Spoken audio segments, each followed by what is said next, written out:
জমিদার বাবু, আমরা দুজন দুজনকে ছোটবেলা থেকে ভালোবাসি, তাই আপনার কাছে আমার একটাই চাওয়া, আমি ওকে বিয়ে করতে চাই। আপনি আমাদের বিয়ে দেওয়ার ব্যবস্থা করুন। চুপ করো, তুমি ভালোবাসার কথা আমার সামনে বলছো?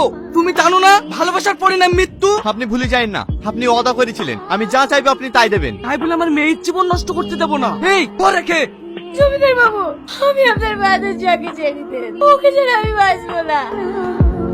বোন, তুমি তো বলছো ভালোবাসার পারবতা, ও দেখে আমি ছেড়ে দিতে বলো না। ওঠো বোন। আব্বু, ওকে ছেড়ে দেন। কেন মা? না আব্বু, জোর করে কারোর ভালোবাসা পাওয়া যায় না। আমি তো জানি ভালোবাসা হারানি কতটা কষ্ট, তাই আমি চাই না আব্বু আমার মতন এই বোনটা কষ্ট পাক। বাহ, তোর মুখ থেকে আমি এটাই শুনতে চাইছিলাম। ওকে আমি কোনোদিনই মারতে পারতাম না, ওর ব্যবহারে ওকে আমি আপন করে ফেলেছি।